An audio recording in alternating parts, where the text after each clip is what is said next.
भगवद गीता के अनुसार कर्म बड़ा या भाग्य। आइए जानते हैं आज के कहानी के माध्यम से। तुलसीदास जी ने लिखा है, कर्म प्रधान विश्व करी राखा, अर्थात यह विश्व कर्म प्रधान है। यहाँ पर कर्म की अधिक महत्व है। भगवद गीता में श्री कृष्ण ने कर्म की महिमा को बताते हुए कहा है कि जो व्यक्ति कर्म करता है वह मुझे बहुत प्रिय है, किंतु कुछ संत जनों जैसे कबीरदास जी आदि जो भाग्य में विश्वास रखते हैं, उनका कहना है कि जो भाग्य में है उससे अधिक कुछ नहीं मिलता है, या कुछ का ऐसा भी कहना है कि भाग्य में जो लिखा है उसे हम नहीं बदल सकते हैं, फिर कर्म क्यों करें। तो आइए जानते हैं कि कर्म बड़ा या भाग्य। पहले हम जानते हैं कि भाग्य क्या है, भाग्य निर्माण कैसे होता है। हिंदू धर्म पुनर्जन्म में विश्वास रखता है। हिंदू धर्म के हिसाब से आत्मा एक शरीर को छोड़कर दूसरे शरीर को धारण कर लेती है। इसका उल्लेख भागवत गीता में भी मिलता है। मनुष्य के द्वारा इस जन्म से संचित कर्म ही अगले जन्म के लिए भाग्य का कार्य करता है। संचित कर्म अच्छे या बुरे किसी भी प्रकार के हो सकते हैं।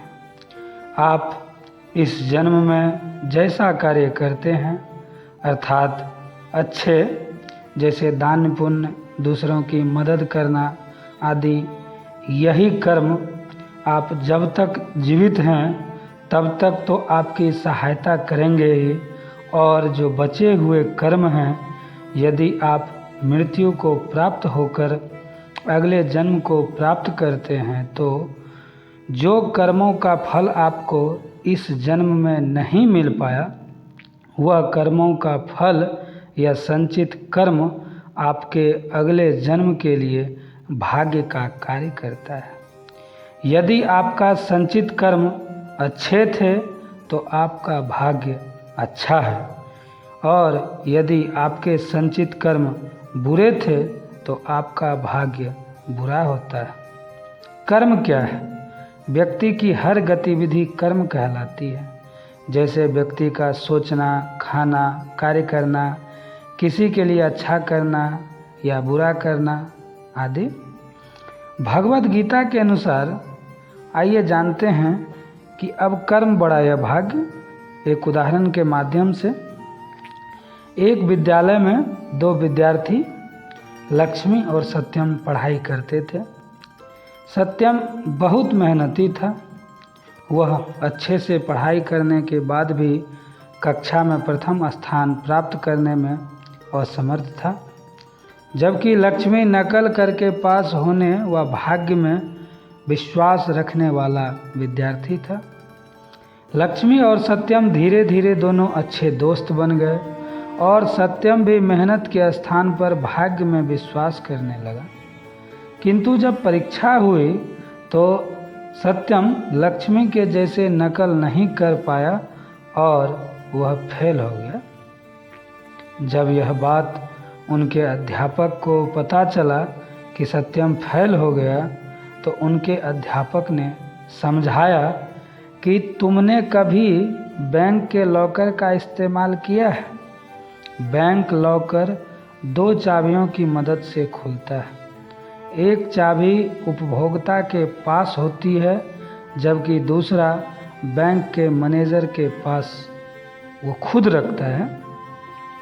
ठीक इसी प्रकार हमारा जीवन भी दो चाबियां अर्थात कर्म और भाग्य की चाबी पर निर्भर होता है, तथा बैंक मैनेजर की भूमिका ईश्वर अर्थात भगवान निभाता है। हमें अपने जीवन में कर्म रूपी चाबी का इस्तेमाल करते रहना चाहिए। क्या पता कब ईश्वर अपने भाग्य रूपी चाबी का इस्तेमाल करें और हम सफल हो जाएं। वहीं दूसरी ओर हो सकता है परमात्मा अपना भाग्य रूपी चाबी लगा रहा हो, पर हम अपने कर्म रूपी चाबी का इस्तेमाल ही ना कर पा रहे हों, और हमारी सफलता का ताला खुल ही ना पा रहा हो। दूसरी कहानी हमें ही देख लीजिए।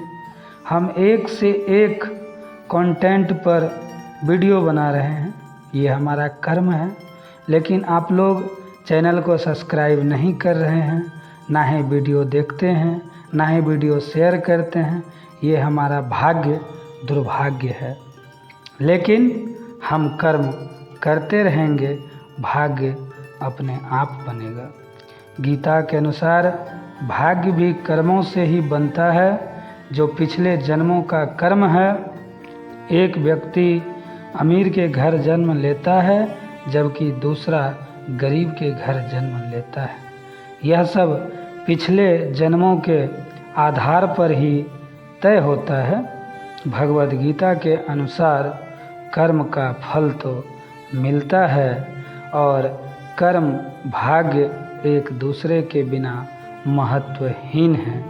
अगर ये कहानी आपको अच्छी लगी हो तो कृपया चैनल को अवश्य सब्सक्राइब कीजिए, वीडियो को लाइक कीजिए, शेयर कीजिए, सब्सक्राइब कीजिए। आपका बहुत बहुत आभार।